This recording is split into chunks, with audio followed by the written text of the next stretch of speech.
Video ini hanya untuk mereka yang punya logika. Bagi yang tidak punya logika, skip aja. Apa yang saya khawatirkan akhirnya sudah mulai terjadi. Suara dukungan terhadap Ganjar terus menurun, sementara suara dukungan terhadap Prabowo terus menaik. Kabar baiknya sih, suara Anies makin tertinggal. Tapi saya kan tidak bisa bergembira karena tanda-tanda kekalahan Ganjar dalam Pilpres 2024 semakin jelas. Ini terlihat dalam hasil survei nasional lembaga indikator yang dipimpin Burhan Muhtadi. Survei dilakukan akhir Mei lalu. Survei itu menunjukkan kalau ada 3 kandidat yang maju, dukungan terhadap Prabowo unggul tipis dari dukungan terhadap Ganjar dan unggul jauh dari Anies. Prabowo 38%, Ganjar 34%, dan Anies 19%. Jadi selisih Prabowo dan Ganjar cuma sekitar 4%.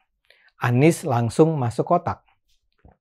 Lantas bagaimana kalau pertarungan berlangsung 2 babak dengan menyisakan Prabowo dan Ganjar?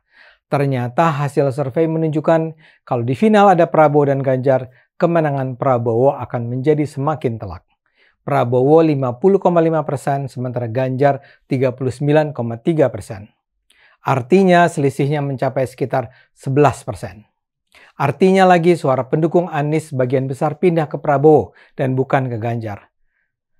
Dengan begitu, kalau saja pemilihan presiden dilakukan sekarang, Prabowo akan menang sebagai Presiden Indonesia 2024-2029. Saya adalah relawan pendukung Ganjar, dan saya tetap menganggap Ganjar adalah kandidat terbaik. Saya percaya kalau pemilihan dilakukan secara normal, masyarakat seharusnya akan memilih Ganjar. Tapi masalahnya hidup tidak sesederhana itu. Ganjar selama berbulan-bulan memimpin terus persaingan perebutan suara pemilih. Tapi dengan cepat suara Prabowo meningkat sehingga menyalip suara Ganjar. Menurut saya, salah satu faktor penting yang menyebabkan stagnannya atau menurunnya suara Ganjar adalah PDIP. Tanpa disadari, PDIP mematahkan semangat pendukung Ganjar dan menjadikan Ganjar nampak sebagai bukan pemimpin yang diharapkan Indonesia. Saya sudah mengingatkan soal ini dengan video-video saya terdahulu di Cokro TV. Di beberapa talk show di kanal YouTube lain, saya juga bicara hal yang sama. Saya mengingatkan PDIP agar berhenti bersikap arogan dan berhenti memperlakukan Ganjar sebagai petugas partai. Saya percaya sikap semacam itu hanya akan menurunkan elektabilitas Ganjar. Celakanya masukan saya ini tidak ditanggapi dengan dewasa oleh PDIP. PDIP malah menurunkan tim aktivis media sosialnya untuk menyerang saya.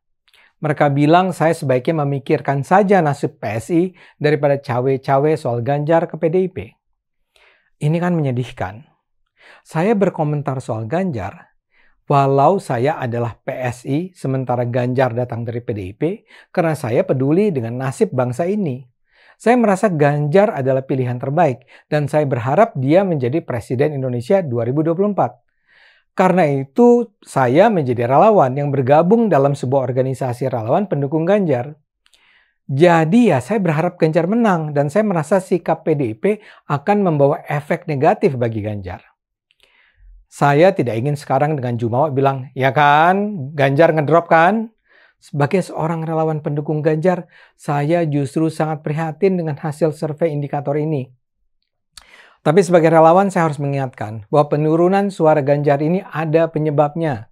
Dan saya khawatir salah satu penyebab utamanya adalah perilaku PDIP yang menyebabkan Jokowi dan anak-anaknya perlahan menjauh dari pendukung Ganjar, menyebabkan sebagian relawan Ganjar berpindah haluan dan membangun image yang merendahkan bagi Ganjar.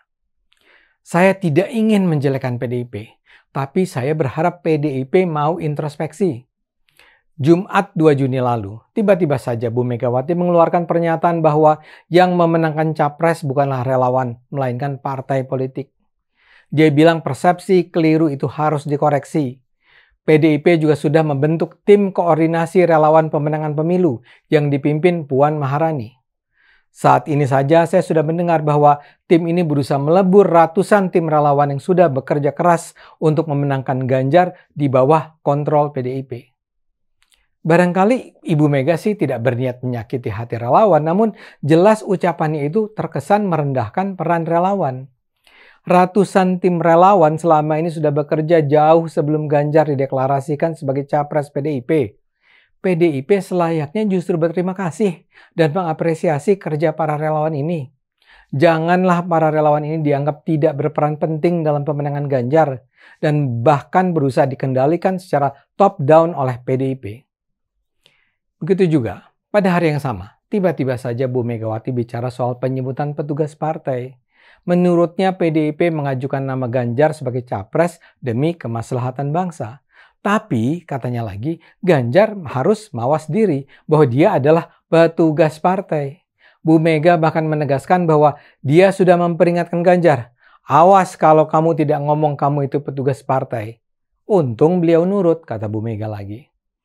Saya khawatir ucapan-ucapan semacam itu terkesan merendahkan posisi Ganjar sebagai capres.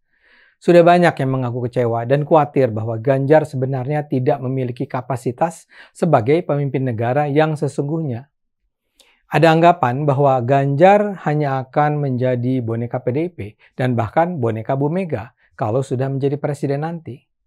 Pertanyaan besarnya, kalau Ganjar memang cuma jadi petugas partai, apakah kebijakan dan pemilihan orang-orang yang akan menduduki posisi strategis nanti akan juga ditentukan oleh PDIP? Pertanyaan semacam ini sangat mengganggu mereka yang sebenarnya sudah tertarik untuk mendukung Ganjar.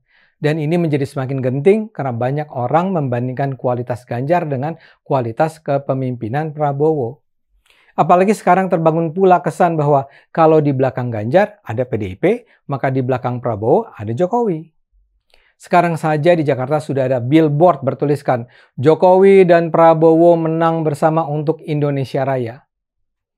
Jokowi sendiri semakin menampakkan tanda-tanda bahwa dia tidak sepenuhnya akan mengikuti garis PDIP. Relawan Gibran, sang putra Jokowi, juga secara terbuka mendukung Prabowo. Kaisang dicalonkan jadi wali kota Depok dengan dukungan PSI, partai yang dihina-hina PDIP. Dalam acara musrah relawan Jokowi, tidak ada tanda-tanda jelas bahwa Jokowi mengarahkan pendukungnya untuk memilih Ganjar. Jadi banyak pihak berspekulasi bahwa Jokowi tidak lagi mendukung Ganjar. Dan lagi-lagi ini bisa terjadi karena sangat mungkin Jokowi merasa PDIP sudah mengabaikan dia. Ini dimulai dulu dari langkah PDIP yang dianggap menyabot pelaksanaan Piala Dunia Under-20 dengan menolak kedatangan tim Israel. Itu pasti sangat menyakitkan Presiden. Begitu juga Jokowi dikabarkan sama sekali tidak diajak bicara soal pencalonan Ganjar.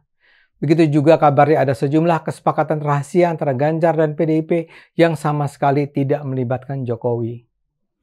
Inilah semua yang nampaknya menimbulkan kerenggangan antara Jokowi dan PDIP. Pecinta Jokowi menangkap sinyal-sinyal itu sehingga tidak lagi merasa harus total mendukung Ganjar. Bisakah Ganjar diselamatkan? Tidak ada yang tidak mungkin. Ganjar masih bisa diselamatkan. Tapi itu semua sangat bergantung pada kedewasaan PDIP. Kalau PDIP tetap merasa arogan, jarak antara Prabowo dan Ganjar mungkin sekali akan terus melebar. Ayo gunakan akal sehat, karena hanya dengan akal sehat bangsa ini akan selamat.